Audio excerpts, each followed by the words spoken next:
السلام عليكم ورحمة الله وبركاته حبايب قلبي. يلا بينا نشوف احلى مخبوزات لعش النمل او خلية النحل. تحفة ما شاء الله ولا قوة الا بالله. الله اكبر. عملناها بطريقة بسيطة جدا وبطريقة سهلة ما شاء الله. الله اكبر اهي تحفة ما شاء الله. ما خدتش وقت خالص وكمان عملناها في وقت قليل جدا وبمقادير بسيطه جدا.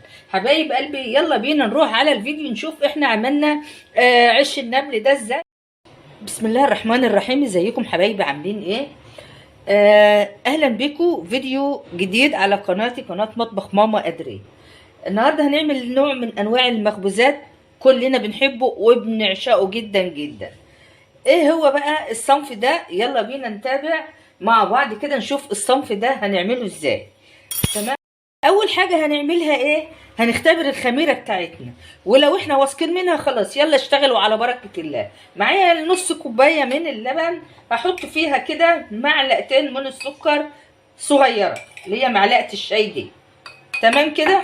طيب خلاص اعمل ايه برضو؟ اعمل هنا احط برضو الخميره بتاعتي معلقتين صغيرين كده اهو من الخميره وهقلبهم كويس قوي وهغطيهم. خلاص انا قلبتهم كويس قوي هغطيهم كده اهو واحطهم ايه في مكان يكون دافي مده 5 دقايق كده او 10 دقايق. تمام كده.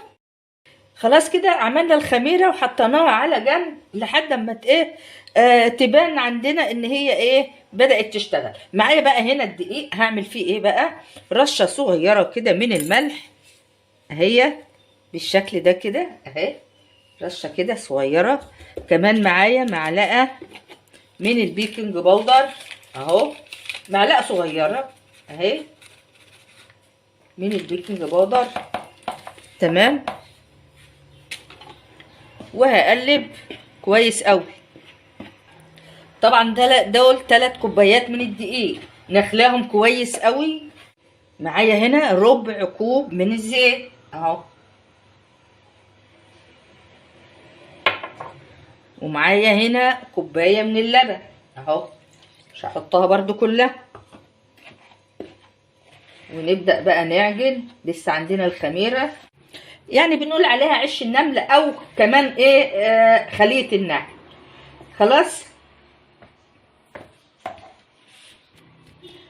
عندي الخميره هنا اهي زي ما انتم شايفينها عملت وش كده سميك شويه فقاقيع كده. هي كده الخميره شغاله وتمام التمام. هحطها برضو كده بالشكل ده اهو.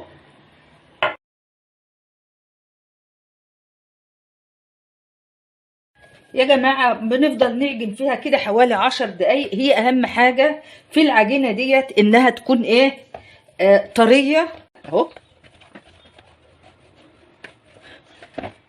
كمان كده عجينه بقت عجينه زي الفل اهي ناعمه وجميله اهي ما شاء الله ولا قوه الا بالله. هنعمل ايه بقى؟ هنغطيها ونسيبها قيمه ساعه كده ونرجع لبعض تاني. بينا نشوف العجينه بتاعتنا بقى اللي هي عباره عن ايه عش النمل او خليه النحل. فل ما شاء الله ولا قوه الا بالله. تمام كده زي الفل خمرت وجميل. هنعمل ايه بقى؟ هنقطعها ايه قطع. هنجيبها كده اهو. طيب ممكن نحشي الكور بتاعتنا ديت عجوه، ممكن نحشيها جبنه، ممكن اي حشوه انت عايزاها احشيها. عايزاها كده من غير اي حاجه خلاص انا هعملها كده من غير اي حاجه. احنا عندنا بنوته كده بتحب ايه ما بتحبش فيها حاجه فاحنا مع اللي بياكل بقى. احنا مع الاكيله اللي بيشجعونا. لازم يكون في مسافه بين الكوره واختها. تمام كده